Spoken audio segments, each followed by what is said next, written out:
오늘 함께 나눌 말씀은 출애굽기 40장 33절 하반절 말씀부터 38절까지 말씀입니다. 33절 하반절부터 38절까지. 자, 우리 찾았으면은 한 목소리로 읽는데 33절은 모세가 여기부터 읽겠습니다. 시작.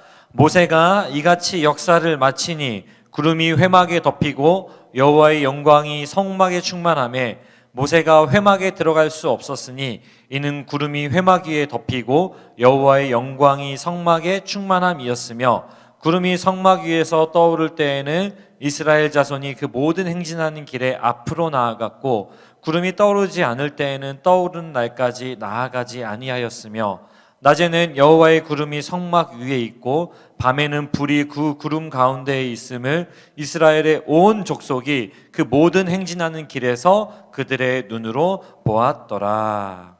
아멘. 네, 오늘은 9월부터 우리가 묵상해온 그 출애굽기 말씀의 마지막 시간입니다. 출애굽기는 우리가 오늘 같이 읽어본 것처럼 성막에 관한 내용으로 그 출애굽기 이야기를 마무리하는 것을 우리가 볼 수 있습니다. 여러분은 성막 하면은 어떤 게 떠오르시나요? 성막 하면 떠오르는 게 어떤 이미지가 있을까요? 아마도 생각해 볼 때 하나님께서 거하시는 곳이다 라고 하는 이미지를 많이 떠올릴 것 같고요. 또 그 성전과 연결해서 교회라는 어떤 공간으로 연결하는 경우도 아마 많이 있을 것입니다. 다시 말해서 하나님이 계신 곳이나 하나님을 만나는 어떤 물리적인 공간이라는 이미지가 좀 강한 경우가 많다는 거죠. 저에게는 이런 개념이 있었기 때문에 하나님이 계시는 곳, 하나님을 만나러 가는 곳 하면은 뭐 성막, 성전, 교회 거의 동일한 의미로 저한테 쓰여졌거든요. 그렇기 때문에 저는 뭐 교회 간다 하면 뭔가 하나님 만나러 가는 것 같은 그런 느낌. 그래서 교회에 들어가면 뭔가 하나님 품에 안기는 것 같은 느낌. 그래서 뭔가 하나님을 만나기 위해 교회 간다라는 것만으로도 굉장히 교회 가는 것이 기대되는 일이었습니다.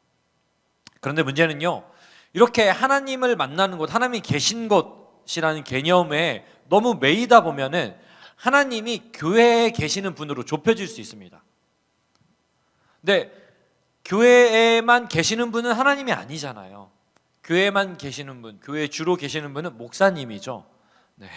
그래서 하나님은 교회에만 계시는 분이 아닙니다. 자, 그런데 그런 교회에만, 성막에만 계시는 분이 하나님이 아닌데 하나님께서는 왜 굳이 이스라엘 백성들에게 성막을 만들라고 하셨을까라는 것이 저의 어떤 의문이었습니다.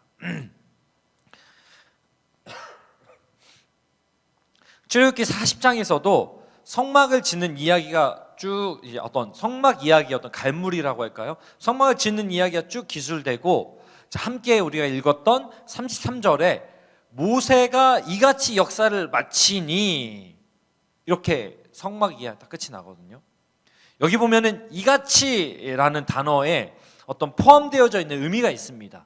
이같이 역사를 마쳤다라고 하는 것에는 16절, 19절, 21절, 23절, 25절, 27절, 29절, 32절. 그러니까 오늘 40장에 거의 대부분의 16, 19, 21, 23, 25, 27, 29 무려 32절까지 무려 8번이나 반복되는 말씀이 있습니다. 그게 뭐냐면은 여호와께서 모세에게 명령하신 대로 되니라. 그러니까 모세가 이같이 했다라고 하는 것은 여호와께서 모세에게 명령하신 대로 다 했다라는 의미예요. 더 쉽게 말하면은 모세가 이렇게 하나님 말씀 잘 들었다라는 이야기입니다. 그리고 그 다음 장면에 하나님이 그 성막에 임하십니다. 저는 이 장면 보면서 약간 좀 의아스러운 게 있었는데 그게 뭐냐면요, 아니 우리가 말 잘 들어야 하나님이 함께 하신다는 건가? 이런 의문이었습니다. 말 안 들으면 같이 안 계시고 말 잘 들으면 같이 있고 뭔가 말 잘 들어야 될 것 같은 그런 느낌. 저는 생각보다 자유로운 영혼이어가지고 이렇게 뭘 자꾸 강압적으로 시키면 굉장히 하기 싫어져요. 뭐 학교에서도 혼자 열심히 자습하겠다고 문제집사서 풀다가 내일부터 우리는 이 교재를 가지고 수업을 진행하겠습니다. 그럼 그 문제 풀기 싫어져요. 뭐 이런 사람인데 자꾸 말 잘 들으라는 이 느낌이 너무 거북스러웠습니다. 사실 우리가 지지난주에 성막에 관한 이야기를 하면서 분명히 성막을 지으라고 하신 이유가 무엇인가 했을 때 하나님께서 당신께서 사랑하시는 이스라엘과 함께하기 위해서 성막을 지으라라고 하셨는데 뭐 이런 느낌이면은 뭔가 함께하기 위함보다는 말 잘 들으면 함께하겠다는 느낌이 좀 강한 거죠. 굉장히 조건부 사랑인 겁니다.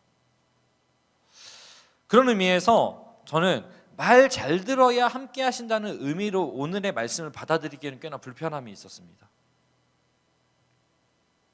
그런데 확실한 거 한 가지는 성막을 짓고 그 지은 성막 가운데 임하신 것을 보면은 하나님께서는 분명히 이스라엘 가운데 함께하길 원하셨던 사실만큼은 맞는 말인 것 같습니다. 그런 가운데 오늘 함께 읽은 말씀을 통해서 저는 하나님께서 함께하길 원하셨던 이유가 무엇인지를 좀 먼저 발견하게 되었어요. 그러니까 뭐 말 잘 들어야 함께한다 이건 좀 모르겠고 분명한 것은 함께하길 원했던 건 맞는 것 같다. 근데 왜 함께하길 원하셨지? 라는 질문이었어요. 그 오늘 답이 오늘 본문에 나와 있습니다. 자, 출애굽기의 마지막은 이 성막에 하나님의 영광이 충만하게 된 것으로 이야기가 끝나지 않습니다. 오히려 출애굽기의 이 마무리가 어떻게 되냐면요, 무언가 출애굽기 시즌 2가 있을 것 같은 암시가 담겨져 있다는 거예요. 어떤 말이냐면요, 36절과 38절에 나오는 행진이라는 단어예요. 36절과 38절에 보면 행진이라는 단어가 나오는데, 자, 성막에 지금 하나님이 임하시는 그 그림과 함께 구름이 그래서 덮잖아요. 자, 이 성막을 덮은 구름이 거치면 이스라엘 백성들이 행진을 시작했습니다. 그리고 구름이 성막을 덮으면은 이스라엘 백성들은 진을 치고 머물러 있었습니다. 이 이야기로 이것을 모든 이스라엘 백성들이 보았다라는 이야기로 출애굽기가 끝이 나거든요. 뭔가 성막에 하나님 영광이 충만하게 임한 그림으로 딱 끝나면은 뭔가 그냥 함께 하길 원하셨나 보네. 근데 말 잘 들어야 함께 하는 건가? 이런 질문으로 오늘 우리 출애굽기를 마무리해야 될 수도 있는데, 보니까 출애굽기의 마지막은 뭔가 시즌 2에 대한 암시. 엄밀히 말하면 이 시즌 2는 민수기에 이제 나오거든요. 시즌 2에 대한 암시가 담겨져 있습니다. 그러면서 어떤 행진에 관한 이야기를 하시는 거죠. 저는 하나님께서 이스라엘 가운데 함께하기를 원하셨던 이유가 여기 있다는 생각을 하게 된 거예요. 뭐예요? 하나님께서는 함께하길 원하셨던 이유가 뭐냐면요, 이스라엘과 함께 광야 길을 걷기 원하셨던 거예요. 함께 걷기 원하셔서, 함께 행진하기 원하셔서, 함께 동행하기 위하셔서 원하셔서, 이스라엘이라고 하는 이 양무리를 인도하기 위해, 이스라엘이라고 하는 양떼를 인도하기 위해서 목자이신 하나님께서 그 양떼와 함께하는 그림이에요. 제가 우리 출애굽기 처음 시작할 때 여호와라고 하는 하나님의 이름에 대한 설명을 하면서 원래 하나님 하는 단어는 엘 또는 뭐 엘로힘 이런 단어를 쓴다고 말씀을 드렸습니다. 그런 하나님, 뭔가 초월적인 저 우주 어떤 공간에 계시는 그런 하나님의 그림이에요. 뭔가 우리하고는 범접할 수 없는 하나님. 근데 이 여호와라고 하는 이 하나님의 이름에 담겨져 있는 의미는 하나님과의 관계를 상징한다고 제가 말씀을 드렸습니다. 그러면서 그때 얘기한 게 그거였어요. 하나님은 이스라엘의 목자가 되길 원하셨기 때문에 여호와라고 하는 이름을 가르쳐 주셨다라고 말씀을 드렸습니다. 그 출애굽기의 시작에 등장하는, 그래서 모세와의 만남 속에 등장하는 목자이신 하나님의 이미지가 오늘 출애굽기가 마감되어지는 40장 맨 마지막에 성막에 임재하시고 그 성막에 임재하신 하나님의 구름의 모습을 통하여서 같이 행진해 나가는 모습, 이걸 통해서 확증시켜 주시는 거예요. 내가 너희의 목자다. 목자이신 하나님이 양떼인 그의 백성과 함께하길 원하시고 함께 걷고 있다라고 하는 것으로 오늘 출애굽기가 마무리되는 것을 통하여서 우리는 이것을 발견할 수 있게 되는 것입니다. 출애굽기 19장 4절에 보면요, 내가 어떻게 독수리 날개로 너희를 얻어 내게로 인도하였음을 너희가 보았다, 이렇게 말씀하십니다. 하나님께서 친히 마치 독수리 날개처럼 우리를 품어 안으셔서 우리를 인도하신다라고 하는 그 친히 인도하시는 그림이 이제는 38절에서 더욱더 현상화되어집니다. 어떻게 해요? 낮에는 여호와의 구름이 성막 위에 있고 밤에는 불이 그 구름 가운데 있음을 이스라엘의 온 족속이 그 모든 행진하는 길에서 그들의 눈으로 보았더라. 그 모든 행진하는 길에서 그들의 눈으로 보았더라. 성막은요, 이스라엘의 진영의 중앙에 있었습니다. 이 중앙에 있는 성막에 구름이 덮이잖아요.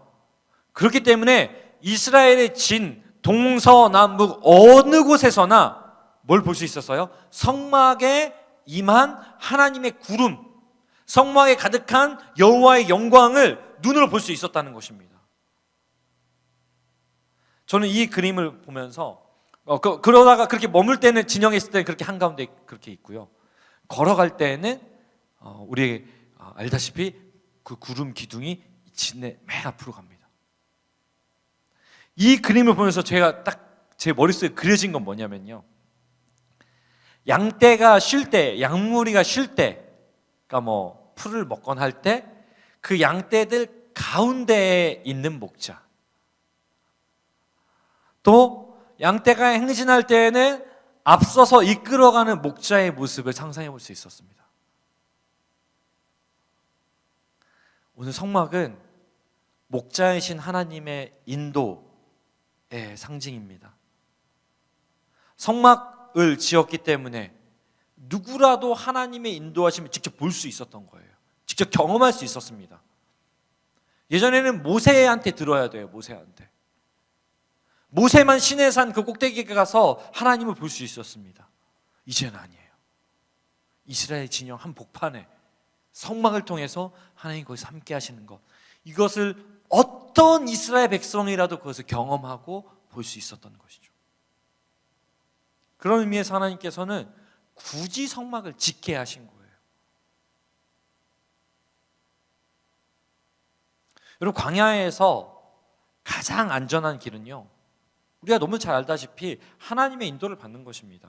뭐 그때 당시에 무슨 광야길을 헤쳐나갈 내비게이션이 있는 것도 아니잖아요. 하나님의 인도함을 받는 것, 그만큼 안전한 길이 없습니다. 그렇기 때문에 이스라엘 백성들은 초행길인 광야, 그래서 두려움이 가득한 광야를 담대하고 안전하게 갈 수 있었어요. 그런데 광야길을 가는 이스라엘 백성만큼이나 우리 역시 우리의 인생길에 있어서 다 초행길입니다. 이 인생길, 이 초행길도 하나님의 인도를 받으면서, 목자이신 하나님의 인도를 받으면서 걸어갈 수 있다면 여러분 얼마나 좋을까요? 2020년을 시작하면서 우리 청년 일부는 주제를 광야에서의 예배로 잡았습니다. 다 아시죠? 뭐 월십 인 더 윌더니스 막 해가지고 막 거창하게 막 영어 막 써가면서 저 안 되는 영어 막 해가지고 광야에서의 예배 이렇게 잡았는데, 광야는 말 그대로 뭐 사막이잖아요. 아무것도 막막하게 보이지 않는 그런 사막, 그게 광야잖아요. 저는 이 광야의 이미지가 막막하고 희미하고 아무것도 보이지 않는 것처럼 보이는, 그래서 뭔가 하면은 힘들게 걸어가기만 해야 되는 청년 시기와 너무 잘 맞는다라는 생각을 해서 광야에서의, 광야 같은 인생, 광야 같은 세상에서 예배자로 우리가 살면 좋겠다라는 그런 마음으로 우리 전체 리더들과 함께 이 주제를 정한 거였거든요.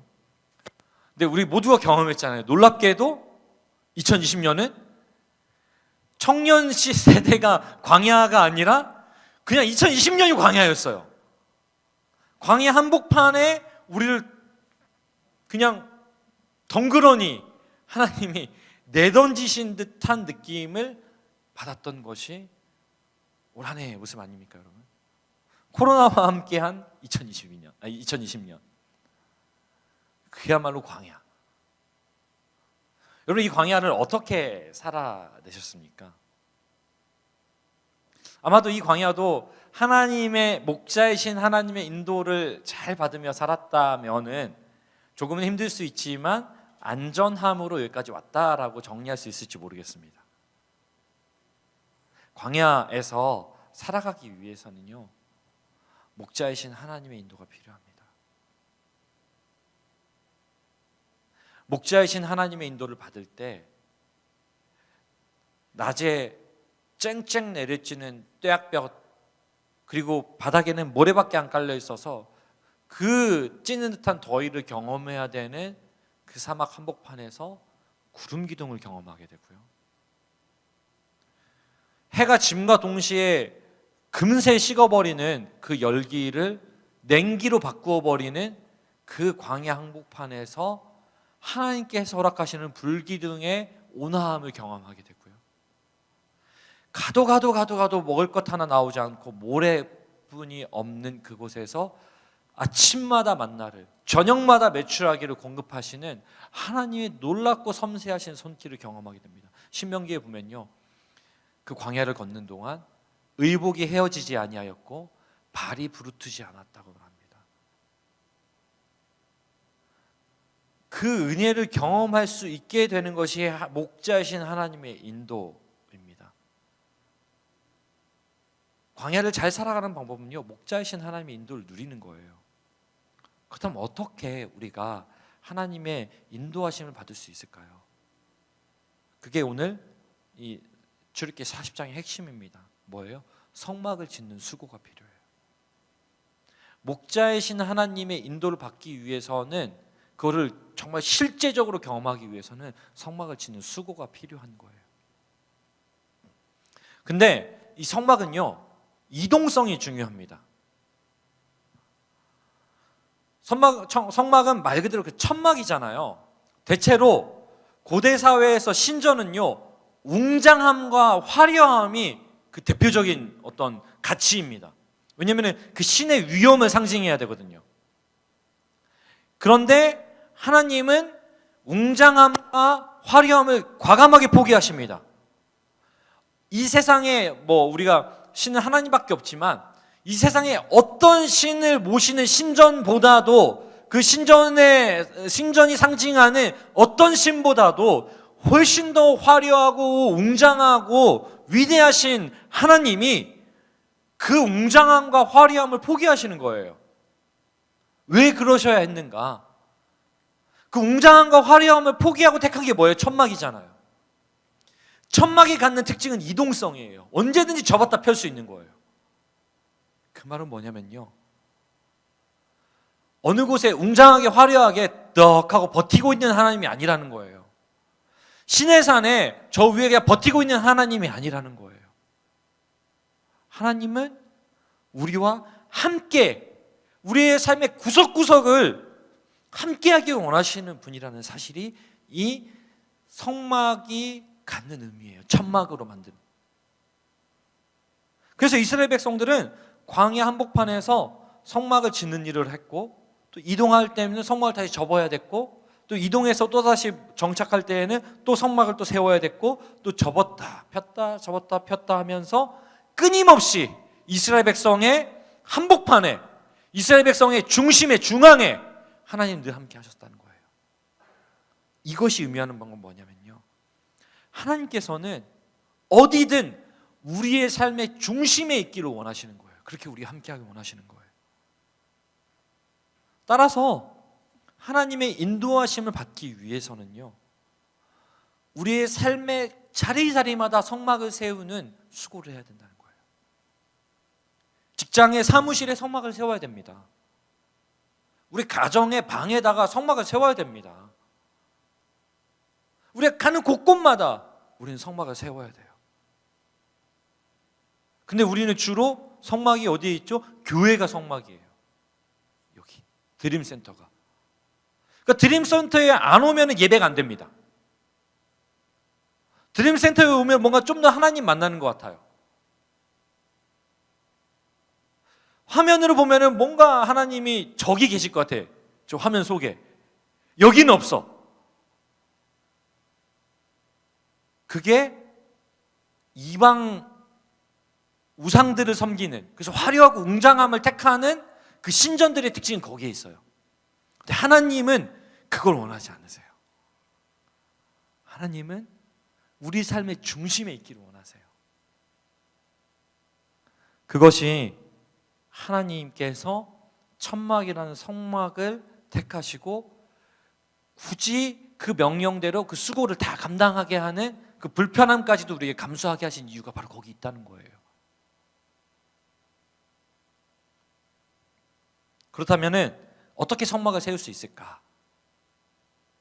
어떻게 성막을 세울 수 있죠? 천막 쳐야 됩니까? 우리도 뭐 성막 뭐 보니까 막 4겹이고 막 있던데, 네, 출근해가지고 아침부터 이제 텐트 치고, 네. 광야의 이스라엘 백성들에게는 성막이 필요했죠. 근데 우리에게 더 이상 성막은 필요하지 않습니다.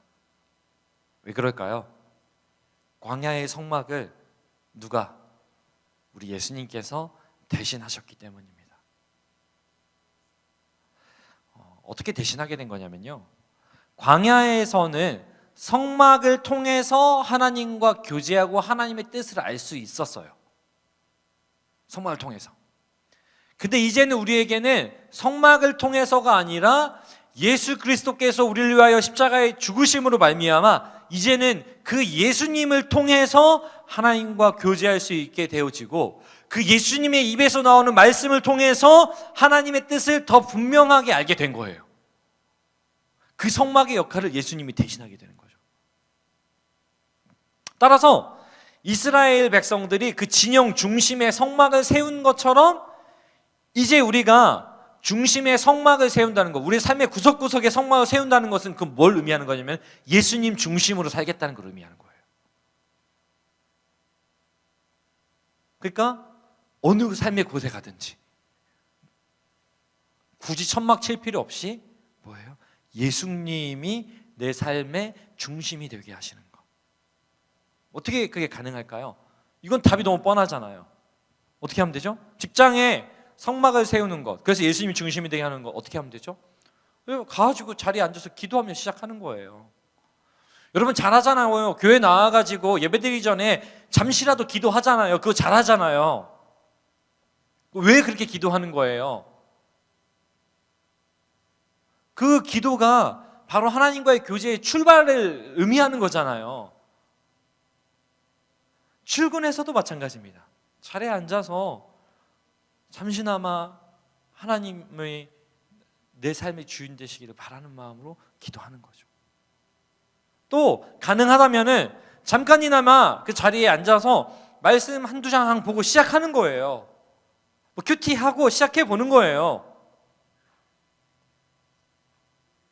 그래서 하나님의 뜻을 구하는 겁니다. 가정의 성막을 세우는 것도 마찬가지예요. 방에 들어가서 기도하는 거예요. 제 방은 이제 거실인데, 거실에 앉아서 잠깐 기도하는 거예요. 아침에 일어나서 의자에 앉아가지고. 또 뭐 필요하다면은 가장 잘 보이는 곳에 성경을 올려두는 거예요. 제가 이렇게 군생활을 장교로 군생활을 했는데, 군생활 할 때 이렇게 저의 완악한 모습을 다 보게 되더라고요. 막 저의 막 그 죄성이 막 나오더라고요. 그 워낙 군대라는 곳 자체가 남자들만 있고 거칠다 보니까 저도 그 제 중대장실에서 막 그 병사들에게 막 이렇게 함부로 대하게 되고 막 뭐랄까요? 하여튼 이렇게 따뜻하진 않았어요. 그래가지고 어느 날, 원래도 따뜻하지 않지만 어느 날 되게 너무 부끄러운 거예요. 그 중대장실에 앉아서. 그래도 기도는 하고 시작했었거든요. 늘 이렇게 커피포트에 물을 올리고 잠깐 기도하는데, 어느 날 기도를 하는데 너무 부끄러운 거예요. 하루에 내가 그 다른 사람들을 대하는 모습이 어떻게 하면 좋을까 하다가 성경책을 책상에 올려두기 시작했습니다. 원래도 제가 교회 다니는 거 다 알거든요. 근데 그 사람들 말고 제가 좀 그 성경을 보고 좀 하나님 이 성경이라도 보면 죄책감이라도 느끼지 않을까? 이런 마음으로 성경을 올려두기 시작했어요. 이런 것 또한 성막을 세운 일이 될 수 있습니다. 왜냐면요, 제가 들어보니까요, 터키 선교사님한테 얘기 들었는데 터키에서는 성경책을 책상 위에 올려놓는 것이 생명을 걸고 하는 신앙의 표현이라고 합니다. 왜요? 거기 터키가 무슬림 이슬람 인구가 98%인가 이렇거든요.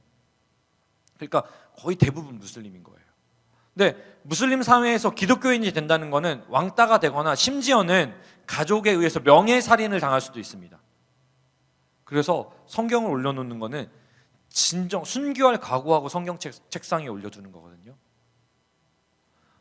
그 사람들에게만 생명을 건 그런 성막을 세우는 수고가 성경을 올려놓는 것이 아니라 우리 또한 우리 삶의 자리에서 하나님 말씀 중심으로 살겠다. 그래서 내가 이곳에, 직장에, 가정에, 내가 있는 어느 곳에 하나님의 사람으로 살겠다라는 표현이 그 성막을 세우는 수고가 성경을 올려두는 일이 될 수도 있습니다. 우리가 그 하나하나의 일들을 통하여서 어떻게 해요? 예수님이 중심이 되게 하는 것입니다. 그것을 바탕으로 예수님이라면 어떻게 하셨을까? 예수님이 내 삶 가운데서 원하시는 것이 무엇일까? 질문하는 삶. 그것이 우리의 삶에 거듭되어야 됩니다. 예수님이라면 이 질문을 거듭하며 살아가는 것이 바로 성막을 짓는 수고이기 때문에 그렇습니다. 가정과 직장에서 이 질문이 거듭되도록 만드는 것이 성막을 짓는 수고를 감당하는 거예요. 우리는 삶을 살아가면서 하나님의 인도받는 걸 원합니다. 하나님 저를 좀 인도해 주세요. 선한 길로 인도해 주세요. 이렇게 얘기합니다. 그러면서도 뭐라고 얘기하냐면요, 늘 하나님은 명확하게 답을 안 주신대요. 하나님은 명확하게 답 안 주세요. 저 A 코스, B 코스 잘 답 안 주신대요. 그래서 뭐라고 하냐면 내가 그냥 하나님의 뜻이라고 대충 생각하고 자기가 잘 알아서 선택해야 된다, 막 이렇게까지도 얘기하기도 해요. 여러분, 정말 하나님께서 명확하게 답을 안 주시는 걸까요? 잘 생각해 보면요, 하나님이 명확하게 답을 안 주신다고 하면서 뭐예요? 엄청 머리를 우리가 굴립니다. 어떻게 하면은 괜찮을까? 결과적으로 어떻게 됩니까? 하나님의 인도는 별로 중요하지 않아져요. 어떻게 하면은 잘할 수 있을까? 어떤 길이 좋은 길일까? 하나님의 인도와 관계없습니다. 내가 좋아하는 거, 내가 괜찮다고 생각하는 길로 가게 됩니다. 내가 안전하다고 생각하는 길로 가게 됩니다.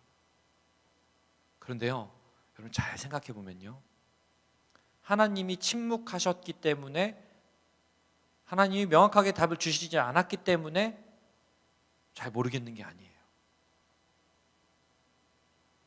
대체로 성막을 짓는 수고를 감당하지 않는 우리의 나태함 때문입니다. 정말로 치열하게 하나님의 뜻을 구하는 우리의 몸부림이 없는 거죠. 정말 이 말씀을 통해서 하나님 원하시는 바를 찾고자 하는 그 간절함과 겸손함이 우리에게 없다는 거예요. 머리 한켠에, 가슴 한켠에 계속해서 하나님이 원하시는 길은 잘 모르겠고 이쪽으로 가는 게 좋을 것 같은 데가 우리 안에 계속해서 우리의 이 의지력을 흐트러놓기 때문에 나태해지는 거예요. 하나님은 우리와 함께 하시면서 우리를 인도하기를 원하십니다. 그런데 하나님은 우리가 결코 기계적으로 끌려가기를 원치 않으세요. 자, 일단 조용히 하고 너는 이번엔 이쪽 길로 가, 이번엔 저쪽 길로 가, 이걸 원하지 않으세요. 하나님은요, 하나님을 찾고 하나님의 뜻을 구하는 그 성막을 짓는 수고, 예수님 중심의 그 몸부림이라고 하는 수고를 통해서 인도해 가기 원하세요. 그러면서 딱 말씀하세요. 이제 내 뜻을 알겠니?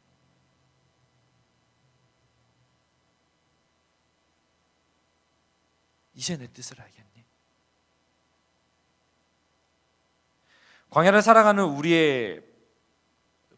살아가기 위한, 잘 살아가기 위한 우리의 방법은 함께 하시는 하나님, 목자이신 하나님의 인도를 받는 거예요.